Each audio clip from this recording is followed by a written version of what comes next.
창조는 모방의 어머니라는 말이 있습니다. 하지만 현대 사회에서 이러한 말은 표절 혹은 베끼기 논란으로 번지기 쉽죠. 과거처럼 한 개인의 창의력을 보장받지 못했던 사회에서나 가능했던 말이지. 요즘처럼 재산권 등이 철저하게 보장받는 현대 사회에서는 각종 소송에 휘말리는 지름길이 바로 모방이죠. 그런데 한 개인도 아니고 국내 굴지의 대기업에서 대놓고 특정 브랜드를 모티브를 넘어서 그대로 따라했다면 어떨까요? 네, 바로 신세계입니다. 신세계는 국내 굴지의 유통기업으로 백화점, 마트 등 온라인 오프라인 등 다양한 채널을 통해 한때는 아무도 넘보지 못하는 국내 1위의 유통기업이었습니다. 하지만 어느 순간부터는 논란의 중심에 서게 되었죠. 그렇다면 과연 신세계가 뺏겼다고 논란이 되고 있는 브랜드에는 어떤 것들이 있을까요? 첫 번째, 스타필드. 누가 뭐래도 스타필드는 국내에서 가장 인기가 좋은 쇼핑몰이라고 할 수 있습니다. 쇼핑과 함께 레저시설 등을 합쳐 다양한 볼거리를 제공한다는 점에서 젊은 세대와 함께 가족 나들이객들에게 좋은 선택지가 되고 있죠. 신세계 측은 하남 스타필드 1호점을 오픈할 당시 글로벌 유통기업 웨스트필드 그룹의 백화점들과 전 세계 37개 쇼핑몰 등을 벤치마킹해 스타필드를 만들었다고 설명했습니다. 하지만 단순히 벤치마킹이라고 하기에는 웨스트필드와 로고 및 인테리어 등 유사한 점이 너무 많아 베끼기 논란이 생겼죠.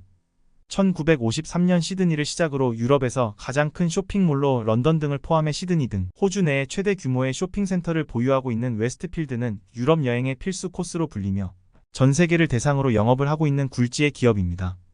그만큼 유럽 여행을 다녀왔거나 호주에서 생활을 했던 네티즌들 사이에서 유사성 이슈는 항상 제기가 되었습니다.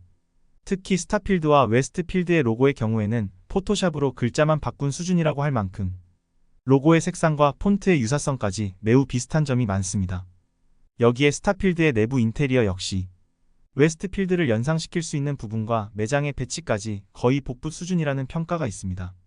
한 가지 재미있는 사실은 스타필드 하남의 경우 신세계 지분 51%와 미국의 부동산 개발회사 터프먼이 지분 49%로 구성되어 있다는 점입니다. 터프먼은 여의도 IFC몰의 운영사로 미국의 쇼핑몰 경영 노하우를 국내에 도입했죠. 스타필드 하남 역시 이런 터프먼의 경영 노하우를 바탕으로 인테리어 구성을 했다고 합니다. 두 번째, 노브랜드. 캐나다 최대 유통업체인 로블로의 노네임은 1978년 7월 오픈 후 현재까지 약 250여 개의 매장을 운영하고 있을 정도로 캐나다를 대표하는 유통 매장이라고 할 수 있습니다.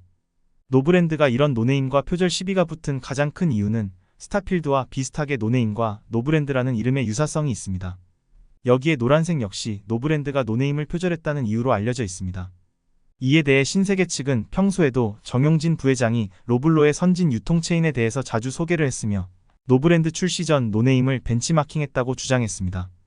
여기서 주목할 점은 노네임의 경우 상표권 등록이 캐나다로만 한정되어 있다는 점이죠. 반대로 노브랜드는 국내 특허청에만 상표권이 등록이 되어 있습니다. 그렇기 때문에 서로 국가에 출시를 하지 않을 경우 상표권적인 문제는 없다는 게 전문가들의 평가죠. 즉, 유사성이 있다고 해도 법적으로는 문제가 없다는 의미로 전달될 수 있습니다. 하지만 아무리 상표권적인 문제가 없다고 해도 이름의 유사성과 노란색을 선택했다는 점에서는 분명 벤치마킹이 아닌 베끼기 논란에서 벗어나기는 힘들어 보입니다. 세 번째, 삐에로 쇼핑. 삐에로 쇼핑은 신세계그룹 유통채널이 처음 시도한 잡화점이라는 점에서 오픈 전부터 많은 관심을 받았습니다. 특히 정용진 부회장이 회의에 직접 참가할 정도로 관심을 보이면서 정용진 부회장의 능력을 평가할 수 있는 기회라는 점에서 업계에 관심이 쏠렸죠. 그렇게 삐에로 쇼핑은 코엑스 스타필드 1호점을 오픈하였습니다. 하지만 오픈과 동시에 일본의 잡화점 돈키호테를 뺏겼다는 논란이 터지기 시작했죠. 이에 역시 신세계 측은 돈키호테를 벤치마킹을 하긴 했지만 뺏긴 게 아니라고 주장했습니다.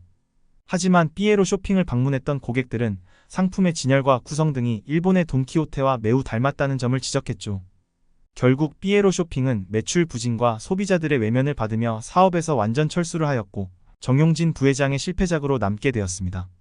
스타필드, 노브랜드, 삐에로 쇼핑의 공통점은 벤치마킹을 했다고 스스로 인정을 했다는 점입니다. 벤치마킹이란 어떤 대상을 비교하고 분석해 장점을 따라 배우는 행위라고 할 수 있죠.